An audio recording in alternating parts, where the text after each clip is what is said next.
Welcome to let's history with Rajat. आज यहाँ पर हिस्ट्री से रिलेटेड टॉप 50 क्वेश्चन जो प्रीवियस ईयर है ये सारे के सारे एनटीपीसी में आए हुए हैं कराने जा रहा हूँ। सारे क्वेश्चन को ध्यान से देखिएगा। इसके बाद मिडल और उसके बाद मॉडर्न हिस्ट्री के भी एमसीक्यू आएंगे, तो सारे एमसीक्यू को ध्यान से देखिएगा, पूरे वीडियो को ध्यान से देखिएगा। अगर आपने अभी तक मेरा चैनल सब्सक्राइब नहीं किया तो उसको सब्सक्राइब कर लीजिएगा और बेल आइकन पर क्लिक कर लीजिएगा। आज यहाँ पर पहला क्वेश्चन देखते हैं। पहला क्वेश्चन है, प्रसिद्ध तिरुमाला मंदिर किस पहाड़ी पर स्थित है? यानी यहाँ पर पूछा गया है तिरुमाला मंदिर किस पहाड़ी पर स्थित है। तो देखिएगा, पहला ऑप्शन है शेषाद्रि, नीलाद्रि, नारायणद्रि और बेटकांद्रि। तो राइट आंसर यहाँ बनेगा बेटकांद्रि। अब समझिएगा तिरुमाला मंदिर है कहाँ पर। ये आंध्र प्रदेश के चित्तूर जिला और चित्तूर जिला में एक सप्तगिरी की पहाड़ियाँ हैं, तो उन पहाड़ियों पर स्थित है ये बेटकांद्रि तिरुमाला मंदिर। नेक्स्ट क्वेश्चन पे बढ़ते हैं। नेक्स्ट क्वेश्चन देखिएगा। नेक्स्ट क्वेश्चन यहाँ पर दे रखा है, निम्नलिखित में से विमल शाह द्वारा निर्मित संगमरमर मंदिर कौन सा है? क्या वो दिलवाड़ा मंदिर है, विद्येश्वर मंदिर है, ओंकारेश्वर मंदिर है, रानकपुर आदिनाथ मंदिर है? तो ध्यान रखिएगा, राइट आंसर होगा दिलवाड़ा मंदिर। अब ये भी जानिएगा दिलवाड़ा मंदिर किसके लिए है। तो दिलवाड़ा मंदिर जैन मंदिर है। किसका मंदिर है? जैन मंदिर है। और ये प्रथम गुरु जैन ऋषभदेव को समर्पित है। और ये 1031 में चालुक्य वंश का एक शासक हुआ जिसका नाम था भीमदेव प्रथम। उसका एक सावंत था जिसका नाम था विमल शाह। तो ये विमल शाह ने बनवाया है। ये माउंट आबू में स्थित है, माउंट आबू में सरोई राजस्थान। ठीक है, नेक्स्ट क्वेश्चन में बढ़ते हैं। नेक्स्ट क्वेश्चन को देखिएगा। नेक्स्ट क्वेश्चन दे रखा है, खजुराहो मंदिर वास्तुकला में के किस प्रकार को उजागर करता है? यानी प्राचीन काल में खजुराहो मंदिर में कौन सी वास्तुकला का प्रयोग किया गया है? ऑप्शन ए यूनानी शैली, ऑप्शन बी है भूमिजा शैली, ऑप्शन सी है बेसरा शैली, ऑप्शन डी है नागर शैली। तो राइट आंसर बनेगा यहाँ पर नागर शैली। नेक्स्ट क्वेश्चन पर बढ़िएगा। नेक्स्ट क्वेश्चन यहाँ पर दे रखा है, खजुराहो के स्मारक कहाँ पाए जाते हैं? यानी कि वो जगह बतानी है आपको जहाँ पर ये खजुराहो के स्मारक बने हुए हैं। क्या वो महाराष्ट्र में बने हुए हैं, बिहार में बने हुए हैं, मध्य प्रदेश में बने हैं या गुजरात में बने हैं? तो राइट आंसर होगा मध्य प्रदेश। और मध्य प्रदेश का एक ज़िला है तो छतरपुर जिसको कहा जाता है छतरपुर, मध्य प्रदेश में खजुराहो के मंदिर बने हुए हैं, इसको स्मारक बने हुए आप याद रखिएगा। और ये चंदेल राजाओं द्वारा निर्मित किए गए हैं। नेक्स्ट क्वेश्चन पे बढ़िएगा। नेक्स्ट क्वेश्चन देखिएगा, यहाँ पर इम्पोर्टेंट क्वेश्चन है, अजंताओं की गुफाओं जो 30 चट्टानों को काटकर बनाई गई हैं वो बौद्ध गुफाओं को वर्णित करती हैं। यह प्राचीन भारतीय कला की बेहतरीन जीवंत उदाहरण है। विशेषकर चित्रकला के क्षेत्र में वह स्थित है। यानी कि स्थान पूछा है कहाँ पर स्थित है अजंता की गुफाएं। ऑप्शन ए अमरावती महाराष्ट्र में स्थित है, ऑप्शन बी औरंगाबाद महाराष्ट्र में स्थित है, ऑप्शन सी पुणे महाराष्ट्र में स्थित है, या ऑप्शन डी है रत्नागिरी महाराष्ट्र में स्थित है। राइट आंसर बनेगा औरंगाबाद महाराष्ट्र में स्थित है। इसको आप याद रखिएगा।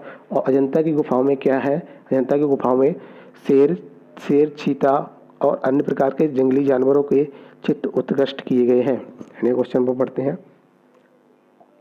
ये क्वेश्चन देखिएगा।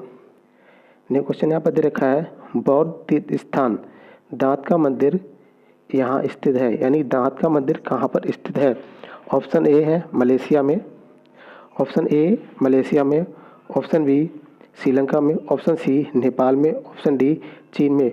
तो यहाँ पर ध्यान रखिएगा, राइट आंसर बनेगा दांत का मंदिर श्रीलंका में स्थित है। और ये श्रीलंका की एक जिला है कैंडी। कौन सा जिला? कैंडी जिले में दांत का मंदिर स्थित है। और ये ऐसी मान्यता प्राप्त है कि यहाँ पर भगवान महात्मा बुद्ध के दांत रखे गए हैं और इसको यूनेस्को की विश्व विरासत लिस्ट में भी शामिल किया गया है। नेक्स्ट क्वेश्चन में बढ़ते हैं। नेक्स्ट क्वेश्चन देखिएगा। नेक्स्ट क्वेश्चन दे रखा है, बौद्ध संरचना धमेक स्तूप कहाँ पर है? क्या वो सारनाथ में है, सांची में है, कोणार्क में है, महाबलीपुरम में है? तो राइट आंसर बनेगा सारनाथ। सारनाथ में धमेक स्तूप स्थित है। और यहाँ पर महात्मा बुद्ध ने अपना पहला प्रवचन 4 बौद्ध भिक्षुओं को दिया था जो वो जंगल में उन्हें मिले थे। एक क्वेश्चन पे चलिएगा। यहाँ पर देखिएगा लास्ट क्वेश्चन में यहाँ पे दे रखा है कोणार्क। कोणार्क कहाँ पर पड़ता है? उड़ीसा में। उड़ीसा में एक यहाँ पर क्या स्थित है? तो यहाँ पर सूर्य देव भगवान का मंदिर स्थित है। यहाँ पर इसको याद रखिएगा। नेक्स्ट क्वेश्चन में चलते हैं। नेक्स्ट क्वेश्चन देखिएगा, विख्यात सांची स्तूप किसने बनवाया था? यानी कि जो सांची का स्तूप है वो किसने बनवाया था? बिंदुसार ने बनवाया था कि अशोक ने बनवाया था, चंद्रगुप्त मौर्य ने बनवाया था या कनिष्क ने बनवाया था? तो राइट आंसर बनेगा इसको अशोक ने बनवाया था। किसने बनवाया? अशोक ने बनवाया था। ये ध्यान रखिएगा, ध्यान रखिएगा। बौद्धकालीन जितने भी मंदिर बनते थे, मठ बनते थे, उनको स्तूप नाम से जाना जाता था। और सांची का स्तूप किसने बनवाया? अशोक ने बनवाया। नेक्स्ट क्वेश्चन पर चलिएगा। नेक्स्ट क्वेश्चन दे रखा है भीमबेटका गुफाएं, यानी कि भीमबेटका गुफाएं कहाँ स्थित हैं? क्या वो उत्तर प्रदेश में है, क्या मध्य प्रदेश में है, क्या आंध्र प्रदेश में है, क्या हिमाचल में है? तो ध्यान रखिएगा भीमबेटका गुफाएं मध्य प्रदेश में स्थित हैं। भीमबेटका गुफाएं कहाँ स्थित है? मध्य प्रदेश में स्थित है। और ये ध्यान रखिएगा 30,000 साल पुरानी है। कितनी पुरानी है? 30,000 साल पुरानी है भीमबेटका गुफाएं। नेक्स्ट क्वेश्चन पढ़ते हैं। नेक्स्ट क्वेश्चन देखिएगा यहाँ पर। नेक्स्ट क्वेश्चन पूछा गया है भीमबेटका की गुफाएं कितने साल पुरानी है? मैंने अभी बताया भीमबेटका की गुफाएं 30,000 साल पुरानी है। नेक्स्ट क्वेश्चन पे बढ़ेगा। नेक्स्ट क्वेश्चन दे रखा है यहाँ पर पल्लव वंश में के कौन से राजा संस्कृत नाटक भी लिखा करते थे? क्या राजा चोल थे या महेंद्र वर्मन फर्स्ट थे, राज सिम्हा थे या विक्रमादित्य था? तो देखिएगा यहाँ पर राइट आंसर बनेगा महेंद्र वर्मन फर्स्ट। महेंद्र वर्मन फर्स्ट संस्कृत नाटक भी लिखा करते थे, जिसमें से उनका पहला नाटक मत्स्य विलास, क्या नाम? मत्स्य विलास। दूसरा भगवद ज्योतिकीयम, इसको आप याद रखिएगा, भगवद ज्योतिकीयम लिखा। मत्स्य विलास में इन्होंने हास्य से संबंधित लिखी हुई हैं चीज़ें, जबकि यहाँ पर भगवद ज्योतिकीयम में इन्होंने संस्कृत भाषा का प्रयोग करते हुए एक नाटक लिखा है। क्वेश्चन पे बढ़ेगा। नेक्स्ट क्वेश्चन देखिएगा। नेक्स्ट क्वेश्चन यहाँ पर दे रखा है निम्नलिखित कौन सी साहित्य कृत संस्कृत में रचित नहीं है? यानी यहाँ पर पूछा है संस्कृत में, देखिए साहित्य कृत संस्कृत में रचित नहीं है। क्या रत्नावली है, त्रिकुलम है, राजतरंगिणी है या मेघदूत है? देखिए मेघदूत कालिदास की लिखी हुई है, राजतरंगिणी कल्लड़ द्वारा लिखी हुई है। और यहाँ पर राइट आंसर बनेगा आपका बी ऑप्शन बी त्रिकुलर। ये किस भाषा में रचित है? ध्यान रखिएगा ये तमिल भाषा में रचित है। किस भाषा में? ये तमिल भाषा में रचित है। नेक्स्ट क्वेश्चन में बढ़ेगा। नेक्स्ट क्वेश्चन देखिएगा त्रिकुरल नामक प्रसिद्ध ग्रंथ के संकलनकर्ता कौन है? क्या कालिदास हैं, क्या तिरुवल्लुवर है, कबीर है, मीराबाई? तो राइट आंसर बनेगा ऑप्शन बी। नेक्स्ट क्वेश्चन पर बढ़ते हैं। नेक्स्ट क्वेश्चन देखिएगा। नेक्स्ट क्वेश्चन देखा पहले के चेर वंश ने किन राज्यों पर शासन किया था? यानी पहले के चेर वंश एक हुआ है, पुराना इतिहास यानी एशियंट इंडिया में एक चेर वंश हुआ है। तो वहाँ पर पूछा गया चेर वंश के राजा ने किस पर शासन किया था? क्या वो तमिलनाडु और केरल पे किया था, कि बंगाल और उड़ीसा पे किया था, अरुणाचल प्रदेश और सिक्किम पे किया था, या महाराष्ट्र और गुजरात पे किया था? तो राइट आंसर बनेगा यहाँ पर तमिलनाडु और केरल। राइट आंसर बनेगा यहाँ पर तमिलनाडु और केरल। नेक्स्ट क्वेश्चन पे पढ़िएगा। नेक्स्ट क्वेश्चन देखिएगा चोल राजवंश के अंतिम शासक कौन था? यानी चोल राजवंश यानी कि चोल डायनेस्टी का अंतिम शासक कौन था? क्या राजा चोल थर्ड थे, या राजेंद्र चोल थर्ड थे, या विजयालय चोल थे, या कोलथंगा को चोल थर्ड थे? तो आप इसको ध्यान रखिएगा राजेंद्र चोल थर्ड चोल वंश के अंतिम शासक हुए। नेक्स्ट क्वेश्चन पे बढ़ते हैं। नेक्स्ट क्वेश्चन देखिएगा। नेक्स्ट क्वेश्चन पे बढ़ते हैं। नेक्स्ट क्वेश्चन देखिएगा। नेक्स्ट क्वेश्चन यहाँ पर दे रखा है निम्नलिखित में किस राजा ने गंगैकोंड चोलपुरम मंदिर निर्माण करवाया था? यानी गंगैकोंड चोलपुरम मंदिर किसने बनवाया? राजेंद्र चोल ने बनवाया, या राजेंद्र चोल फर्स्ट ने बनवाया, एक कोलोथुंग चोल थर्ड ने बनवाया, या राज चोल थर्ड ने बनवाया या विक्रम चोल ने बनवाया? तो राइट आंसर यहाँ पर बनेगा राजेंद्र चोल थर्ड, सॉरी यहाँ पर Rajendra Chola first. Right answer बनेगा Rajendra Chola first. Next question में बढ़ते हैं। नेक्स्ट क्वेश्चन दे रखा है यहाँ पर, प्रसिद्ध बृहदेश्वर मंदिर, बहुत इंपॉर्टेंट क्वेश्चन बार बार पूछा जा रहा है। प्रसिद्ध बृहदेश्वर मंदिर डैश स्थित है? क्या वो तेलंगाना में स्थित है, केरल में स्थित है, कर्नाटक में स्थित है या तमिलनाडु में स्थित है?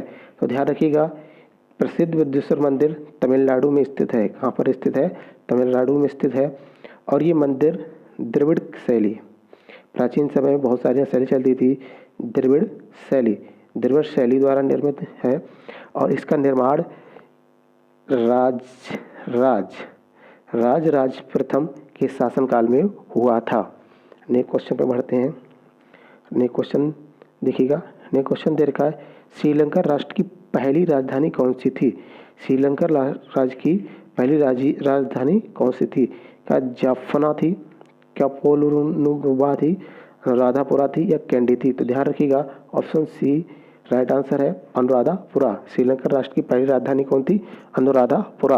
अगर आपसे यहीं पे पूछ लिया जाए कि अंतिम राजधानी कौन सी हुई, तो अंतिम राजधानी कैंडी हुई। इसको भी याद रखिएगा, अंतिम राजधानी कैंडी और पहली राजधानी अनुराधापुरा। नेक्स्ट क्वेश्चन बदलते हैं।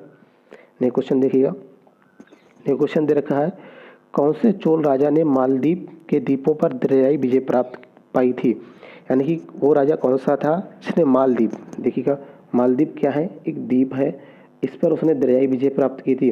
क्या वो करिकाल था, क्या राज था, क्या महेंद्रा था या विक्रमा था? तो आप ध्यान रखिएगा, राइट आंसर होगा राज ऑप्शन बी। नेक्स्ट क्वेश्चन पर बढ़िएगा। नेक्स्ट क्वेश्चन देखिएगा। नेक्स्ट क्वेश्चन यहाँ पर दे रखा है, पूर्व चोल राजाओं में से किसे सबसे महान बताया गया है? यानी कि सबसे महान कौन सा राजा बताया गया है? क्या वो पुलकेशी सेकंड था, कि वो राज सिम्हा थे, कि करिकाल था या नंदीवर्मन? तो राइट आंसर बनेगा करिकाल। नेक्स्ट क्वेश्चन में चलते हैं। नेक्स्ट क्वेश्चन देखिएगा। नेक्स्ट क्वेश्चन देखा है, कामरूप का प्राचीन साम्राज्य राज्य किस राज्य में मौजूद था? यानी कि आपसे ये पूछा गया, कामरूप जो है ना, वो पुराने समय में किस राज्य में मौजूद था? क्या वो राजस्थान में था, क्या वो मणिपुर में था, कि वो असम में था, कि वो केरल में था? तो ध्यान रखिएगा, कामरूप जो है ना, प्राचीन नाम है किसका? असम का। तो ध्यान रखिएगा, ये भी याद रखिएगा, कामरूप प्राचीन नाम किसका है? असम का। और ये कहाँ पर, ये प्राचीन राज्य किस राज्य में मौजूद है? तो ये असम में मौजूद है। नेक्स्ट क्वेश्चन पर बढ़ते हैं। नेक्स्ट क्वेश्चन देखिएगा। नेक्स्ट क्वेश्चन देखा, साहित्य के प्रख्यात समर्थक, यानी कि साहित्य के प्रख्यात समर्थक राजा भोज। आपने सुनी होगी कहावत, कहाँ राजा भोज कहाँ गंगू तेली। तो यहाँ पर देखिएगा, यहाँ पूछा गया साहित्य के प्रख्यात समर्थक, यानी कि वो प्रख्यात के बहुत समर्थक थे। अब देखिएगा किस वंश से जुड़े थे, यानी कि वो उनका वंश कौन सा था?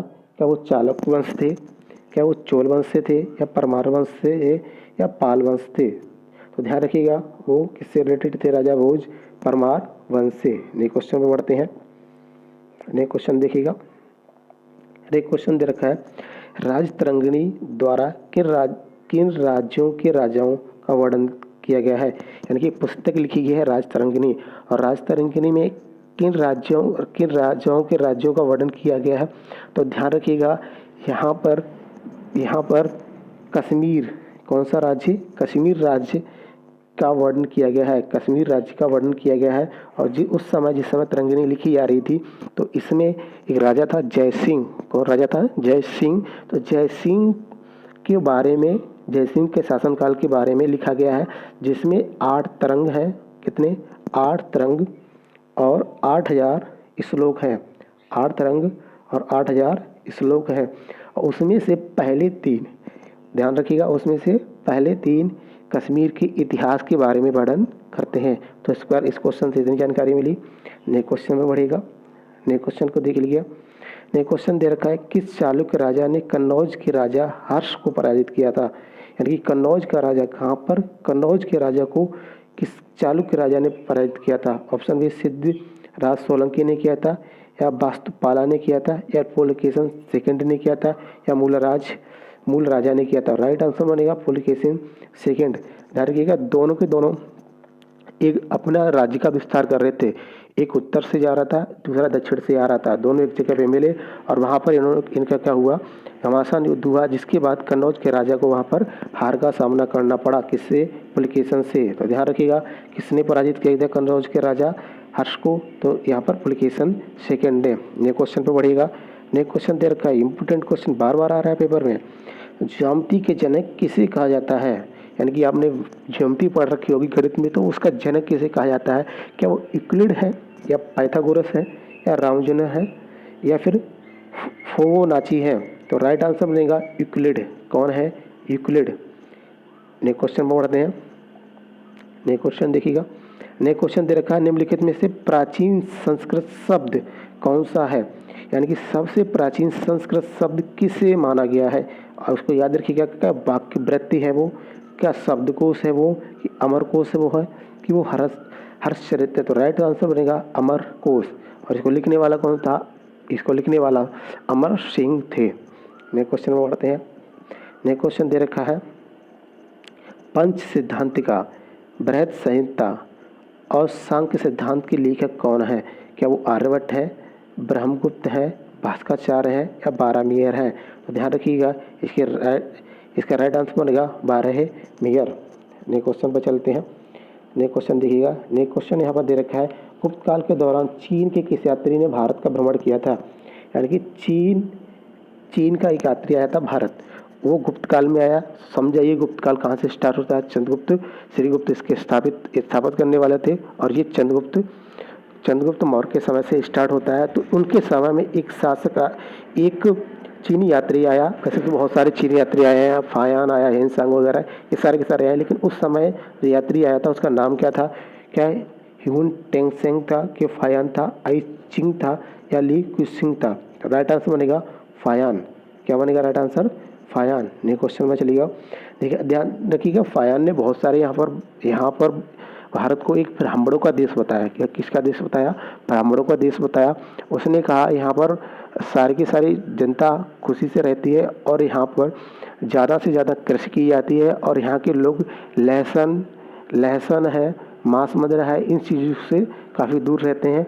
और उसने यहाँ के किसी भी लिखे हुए अपने ग्रंथ में किसी भी जगह पर किसी भी राजा के बारे में कोई नाम उल्लिखित नहीं किया है। नेक्स्ट क्वेश्चन बढ़ेगा। नेक्स्ट क्वेश्चन देखिएगा। नेक्स्ट क्वेश्चन देखा है, गुप्त साम्राज्य के वास्तविक संस्थापक कौन थे?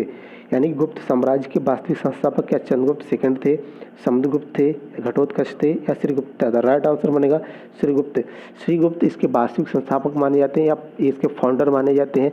जबकि वास्तविक रूप से गुप्त साम्राज्य किसके समय में बढ़ा था? वो चंद्रगुप्त मौर्य थे। नेक्स्ट क्वेश्चन में बढ़ेगा। नेक्स्ट क्वेश्चन देखिएगा। नेक्स्ट क्वेश्चन यहाँ पर दे रखा है, निम्नलिखित में से कौन सी गुफाओं की खुदाई राजा खारवेल द्वारा की गई थी? अब आपको याद आ रहा होगा राजा खारवेल, सुनते ही आएगा होगा याद राजा खारवेल। तो राजा खारवेल को आपको देखते ही आपको याद आएगा होगा कौन? अशोक। कौन याद आए होंगे? अशोक। राजा खारवेल और अशोक के मध्य एक युद्ध हुआ था, जिसको इतिहास में कलिंग युद्ध के नाम से जाना गया है। किस नाम से? कलिंग युद्ध नाम से जाना गया, जो काफ़ी प्रसिद्ध युद्ध हुआ। और इसी युद्ध के बाद अशोक का हृदय परिवर्तित हो गया था, क्योंकि इन्होंने वहाँ पर देखा कि बहुत सारे लोग, बहुत सारे जानवर मारे गए हैं युद्ध में, लोग भी मारे गए हैं, और उनके घर वाले लोग सैनिक थे, उनके घर वाले लोग बहुत पीड़ादायक तरीके से रो रहे थे, जिसकी वजह से अशोक का हृदय परिवर्तित हो जाता है, और उसके बाद ही वो एक महान राजा बनता है। और बाद में ये अशोक चक्रवर्ती राजा बनता है। और इसने कलिंग युद्ध में राजा खारवेल को नहीं मारा था, और राजा खारवेल को इसने वो कलिंग स्थान था जहाँ का वो शासक था उसको वापस कर दिया था, और अशोक ने एक धर्म अपना लिया था। और बाद में जाके वो सलेखना के कारण उनकी मृत्यु हो जाती है, यानी सलेखना के कारण उनकी मृत्यु हो जाती है। तो यहाँ पर ध्यान रखिएगा, यहाँ पर जो पूछा गया है, देखिए वो पूछा गया है कौन सी गुफाओं को राजा खारवेल ने खुदवाया था? यानी कि अजंता की गुफाएं बनवाई थी, एलोरा की गुफाएं बनवाई थी, कान्हेरी की गुफाएं बनवाई थी, या खंडगिरी? तो राजा खारवेल ने खंडगिरी की गुफाएं बनवाई थी। आप लोग याद रखिएगा इसको। नेक्स्ट क्वेश्चन पे बढ़ेगा। नेक्स्ट क्वेश्चन दे रखा है, चरक संहिता चिकित्सा किस शाखा से संबंधित है? क्या वो एलोपैथी से संबंधित है, आयुर्वेद से संबंधित है, होम्योपैथी से संबंधित है और या यूनानी से संबंधित है? तो ध्यान रखिएगा, चरक संहिता किससे संबंधित है? आयुर्वेद से संबंधित है। आप इसको ध्यान रखिएगा, किससे संबंधित है? आयुर्वेद से संबंधित है। नेक्स्ट क्वेश्चन को बढ़ाते हैं। नेक्स्ट क्वेश्चन देखिएगा। नेक्स्ट क्वेश्चन यहाँ पर दे रखा है, मालविक्रम किसने लिखा था? भास, कबीराय ने या बाणभट्ट ने या कालिदास ने? तो राइट आंसर यहाँ पर बनेगा कालिदास। किसने लिखा? कालिदास ने लिखा। नेक्स्ट क्वेश्चन को बढ़ते हैं। नेक्स्ट क्वेश्चन यहाँ पर दे रखा है, मौर्य वंश के अंतिम सम्राट कौन थे? यानी मौर्य वंश का अंतिम सम्राट कौन था? क्या वो चंद्रगुप्त थे या अशोक थे या बृहद्रथ थे या शतधन्व थे? तो राइट आंसर बनेगा यहाँ पर बृहद्रथ। यहाँ पर देखिएगा, इसको याद रखिएगा, इसकी हत्या पुष्यमित्र शुंग ने की थी, यानी पुष्यमित्र शुंग। अब यहाँ पर इसका अंतिम मौर्य वंश का शासक था ये, तो अब शुंग डायनेस्टी आ जाएगी यहाँ से, यानी पुष्यमित्र शुंग जैसे इनकी हत्या करता है, अब एक नई डायनेस्टी आ जाती है या नया वंश आ जाता है, जिसको नाम दिया गया है पुष्यमित्र शुंग। और पुष्यमित्र शुंग को ध्यान रखिएगा, ये एक ब्राह्मणवादी थे, यानी कि ये ब्राह्मणवादी थे, यानी ब्राह्मण धर्म को मानने वाले थे। तो इन्होंने अपने समय में 2 यज्ञ करवाए, और 2 यज्ञ करवाए। मैं क्या बताना चाह रहा हूँ उसको ध्यान से सुनिएगा। यहाँ पर 2 यज्ञ करवाए, और इसके पुरोहित कौन थे? इसके पुरोहित थे पतंजलि। कौन पुरोहित थे? पतंजलि, जिन्होंने आगे चलकर संस्कृत में महाभाष्य लिखा। क्या लिखा? महाभाष्य लिखा। तो आप इसको ध्यान रखिएगा। और पतंजलि किसके गुरु माने जाते हैं? तो पतंजलि योग दर्शन के भी गुरु माने जाते हैं। इस क्वेश्चन से इतना जानकारी मिली। नेक्स्ट क्वेश्चन बढ़ेगा। नेक्स्ट क्वेश्चन दे रखा है, किस राजा की कहानी मुद्र राक्षस नाटक में का विषय है? क्या जयचंद है, क्या चंद्रगुप्त सेकंड है, क्या चंद्रपीढ़ है या चंद्रगुप्त मौर्य है? तो ध्यान रखिएगा, आपको याद होना चाहिए मुद्र राक्षस। मुद्र राक्षस जैसे ही आपको याद होगा तो आपको पता होना चाहिए ये लिखा किसने है। तो ये विशाखा दत्त द्वारा कृत रचना है, और इसमें चंद्रगुप्त मौर्य, क्या चीज़? चंद्रगुप्त मौर्य के जीवन के बारे में कहानी लिखी हुई है। नेक्स्ट क्वेश्चन पर बढ़ते हैं। नेक्स्ट क्वेश्चन देखिएगा। नेक्स्ट क्वेश्चन दे रखा चाणक्य। चाणक्य का एक अन्य नाम क्या था? क्या वो देववर्मा थे, विष्णुगुप्त थे, रामगुप्त या ब्रजेश्वर थे? तो राइट आंसर बनेगा विष्णुगुप्त। अब देखिएगा चाणक्य के बारे में।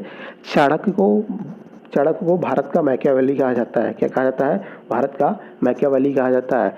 और चाणक्य का दूसरा नाम क्या था? विष्णुगुप्त था। और ये किसके समकालीन थे? ये चंद्रगुप्त मौर्य के समकालीन थे। और इन्होंने चंद्रगुप्त मौर्य की सहायता से ही घनानंद को मारकर यहाँ पर चंद्रगुप्त मौर्य को राजा बना देते हैं, और ये चंद्रगुप्त मौर्य के प्रधानमंत्री भी नियुक्त किए जाते हैं। ध्यान रखिएगा। और इन्होंने एक बहुत प्रसिद्ध पुस्तक लिखी है जिसका नाम था अर्थशास्त्र। और याद रखिएगा, अर्थशास्त्र को एक संस्कृत भाषा में लिखी हुई है, और संस्कृत भाषा में राजनीतिक के बारे में, कूटनीतिक के बारे में सारा ज्ञान चाणक्य ने दिया है। ध्यान रखिएगा। नेक्स्ट क्वेश्चन पर बढ़िएगा। नेक्स्ट क्वेश्चन देर का, प्राचीन समय में अवध किस नाम से जाना जाता था?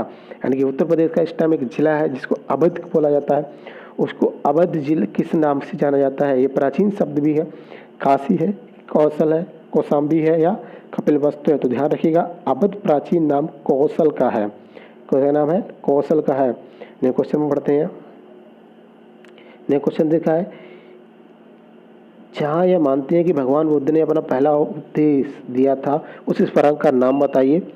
और उसे seat of the Holi Buddha कहा जाता है। यानी एक नया question, seat of the Holi भी क्वेश्चन इस तरह से भी आ सकता है, सीट ऑफ द होली किस नाम से जाने जाते हैं? यानी सीट ऑफ होली किसको बोला जाता है?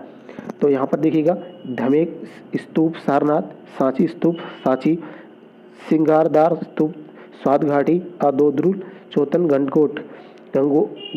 तो राइट आंसर बनेगा धमेक स्तूप सारनाथ। और इस सारनाथ में महात्मा बुद्ध ने अपना पहला उपदेश दिया था, इसको भी आप याद रखिएगा। नेक्स्ट क्वेश्चन में बढ़ेगा। नेक्स्ट क्वेश्चन देखा, सम्राट अशोक किसके पुत्र थे? क्या वो चाणक्य के? गलत है, बिंदुसार के। राइट आंसर क्या बनेगा? बिंदुसार के। नेक्स्ट क्वेश्चन पर बढ़ते हैं। नेक्स्ट क्वेश्चन दे रखा है भारत का सबसे बड़ा और दुनिया का दूसरा सबसे बड़ा मठ तवांग मठ, कौन सा मठ है ये? तवांग मठ कहाँ पर स्थित है? तो सिक्किम में स्थित है, पश्चिम बंगाल में स्थित है, या अरुणाचल प्रदेश में स्थित है, या नागालैंड में स्थित है? तो ध्यान रखिएगा, तवांग मठ अरुणाचल प्रदेश में स्थित है। कहाँ पर स्थित है? तवांग मठ अरुणाचल प्रदेश में स्थित है। नेक्स्ट क्वेश्चन में बढ़ते हैं। नेक्स्ट क्वेश्चन दे रखा है पंचतंत्र दंत कथाएँ किसके द्वारा रचित है? क्या मुल्ला नसरुद्दीन के द्वारा रचित है, विष्णु शर्मा द्वारा, राजा सुदर्शन द्वारा, या तेनाली रामन द्वारा? तो राइट आंसर बनेगा विष्णु शर्मा। ये बार बार पूछा जा रहा क्वेश्चन। पंचतंत्र किसने लिखी है? विष्णु शर्मा ने लिखी है। नेक्स्ट क्वेश्चन में बढ़िएगा। नेक्स्ट क्वेश्चन दे रखा है त्रिरत्न की अवधारणा, यानी त्रिरत्न की अवधारणा डैश से संबंधित है? सिख धर्म से है, जैन धर्म से है, बौद्ध धर्म से, या पारसी से? तो राइट आंसर बनेगा जैन धर्म। अगले क्वेश्चन में बढ़ते हैं। नेक्स्ट क्वेश्चन दे रखा है धर्म का विपरीत क्या होगा? धर्म का विपरीत राइट आंसर होगा अधर्म। ध्यान रखिए, एनटीपीसी परीक्षा में पूछा गया है 3 अप्रैल 2016 को, इसलिए इसमें संकलित किया गया है। नेक्स्ट क्वेश्चन पे बढ़िएगा। नेक्स्ट क्वेश्चन दे रखा है महाभारत में उल्लेखित कुरुक्षेत्र नामक प्रसिद्ध युद्ध क्षेत्र डैश के निकट है? यानी कि आपसे पूछा गया है कुरुक्षेत्र नामक एक जहाँ पर महाभारत का युद्ध हुआ था वो कहाँ स्थित है? क्या वो रावलपिंडी जानते हैं पाकिस्तान? क्या वो मेरठ में स्थित है, कि नई दिल्ली में स्थित है, कि अम्बाला शहर में है?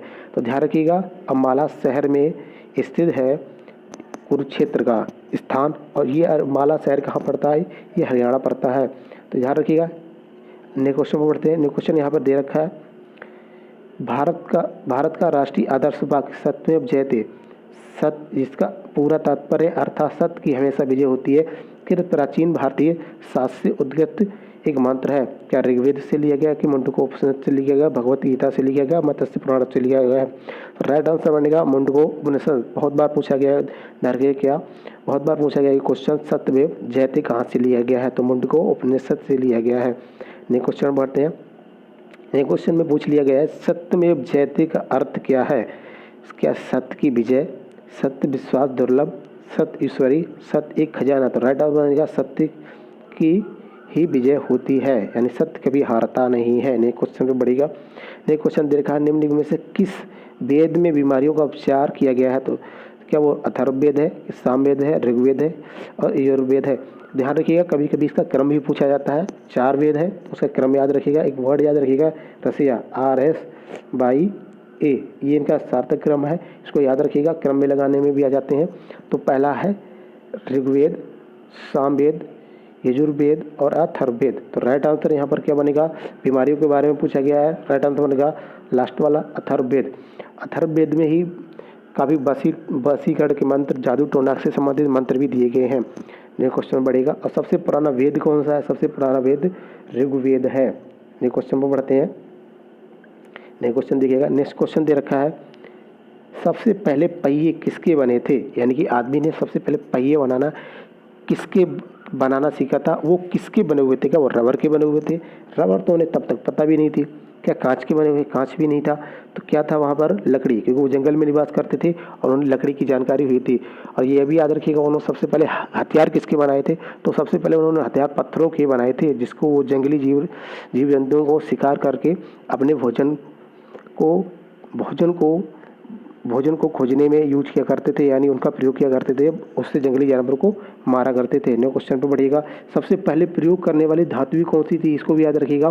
सबसे पहले प्रयोग करने वाली धातु तांबा थी, और इन्होंने सबसे ज़्यादा यूज तांबा धातु का ही किया था। नेक्स्ट क्वेश्चन में बढ़ते हैं।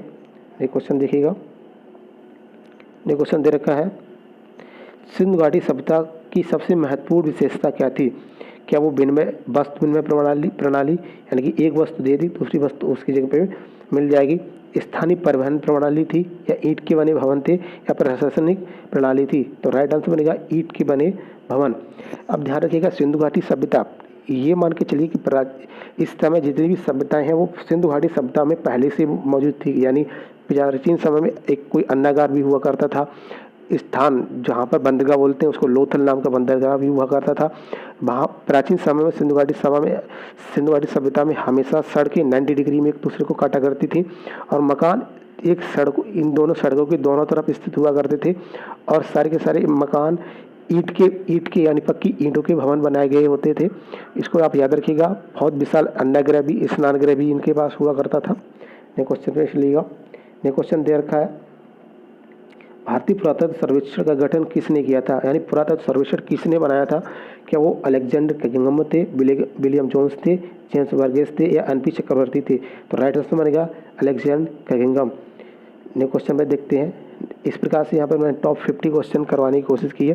यहाँ पर टॉप 50 क्वेश्चन की जगह पे ये मैंने जो जानकारी दी है वो कम से कम 70 क्वेश्चन की होगी। तो ध्यान रखिएगा, मेरे चैनल को लाइक सब्सक्राइब कीजिएगा। मैं आपका अगेन वेलकम करना चाहता हूँ। Welcome to let's TV with Rajat. Thank you. देखते रहिए, चैनल को सब्सक्राइब करिए, लाइक करिएगा, मैक्सिमम दोस्तों में शेयर करिएगा। इसके बाद मेरा एक नया वीडियो आएगा जो मिडल इंडिया से होगा, उसके बाद मॉडर्न से होगा। इस प्रकार से सारे एनटीपीसी के प्रीवियस ईयर कवर किए जाएंगे। उसके बाद कुछ नए क्वेश्चनों के साथ आऊँगा। Thank you. देखते रहिए study with Rajat. Thank you.